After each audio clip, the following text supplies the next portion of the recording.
Hello friends, in this video we will look at the fundamentals of dynamic programming, that what is the technique, how it is different from divide and conquer and greedy method, and what is the way of finding the solution for a given problem using the dynamic programming, so we understand the control abstraction of dynamic programming. So let us begin.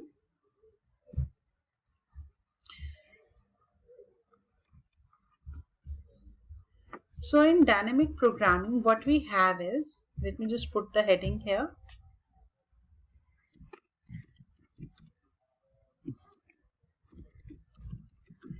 So in dynamic programming, the concept is that you have to select items out of the n items, and the order in which the selection is going to be made is very important.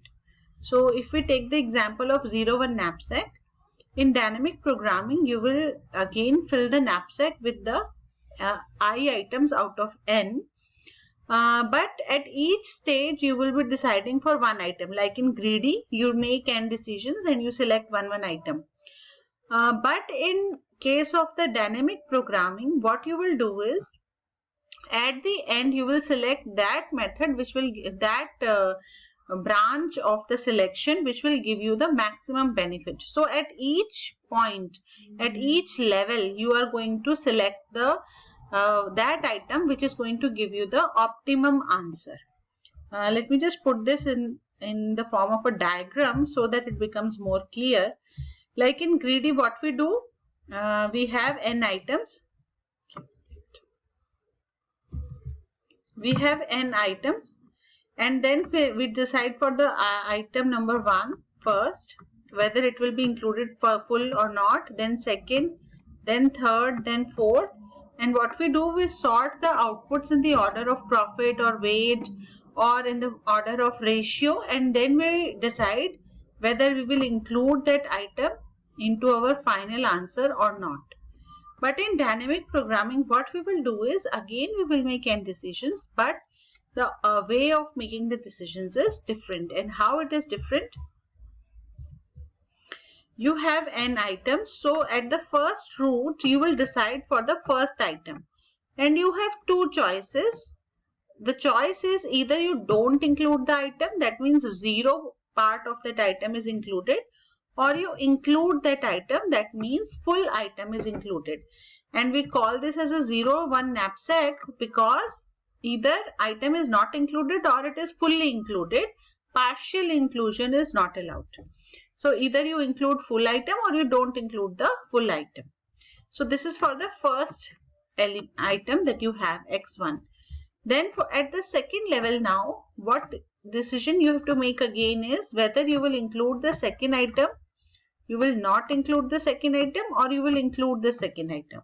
Similarly, here also you have to select the choice not including and including. Now how these are different? Now this particular branch from A to B to C, this particular branch, it supports that solution in which neither the first nor the second item x2 is selected. So neither the first item is selected nor the second. And in this branch from A, B to D, we are supporting that solution in which the first item is not selected but second is selected. Similarly, here from A to E, we have that branch where first item is getting selected. Then we have this branch where first is selected but second is not selected. And then we have this branch where the first and the second both items are getting selected. Now at the end, suppose only two items were there. At the end you will get a weight W1 and a profit P1. Now this is the weight for both items not getting included, and the profit is both items not getting included. Then we have a weight and a profit at this node also, W2 and P2. Now this is also the weight and the profit for inclusion of the second item only. Then here for F also we will have a total weight of both the items and a profit. So let us call this W3 and P3.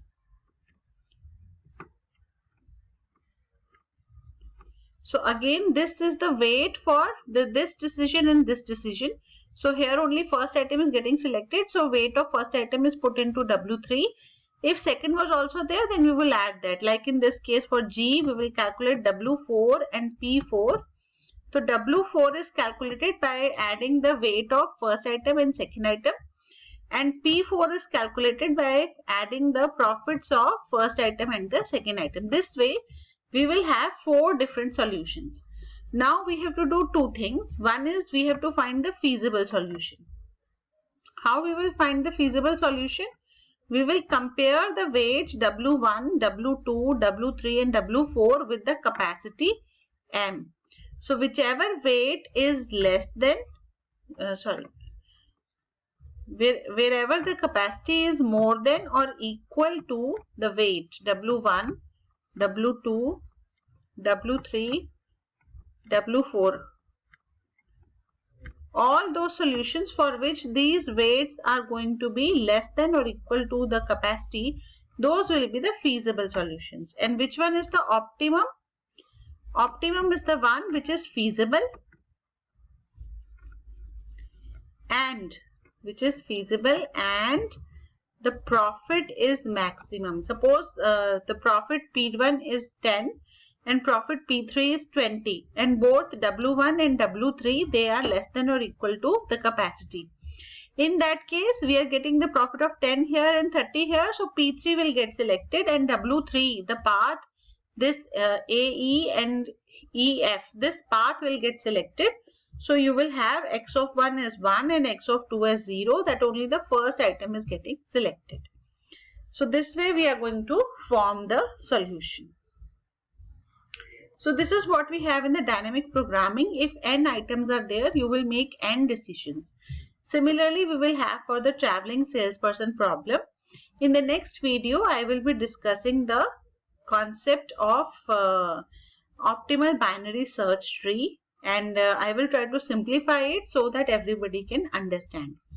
Alright, another thing is how dynamic programming is same as divide and conquer. In this also we divide the problem into sub-problems and we remember the solutions of the sub-problems so that we don't have to calculate them again.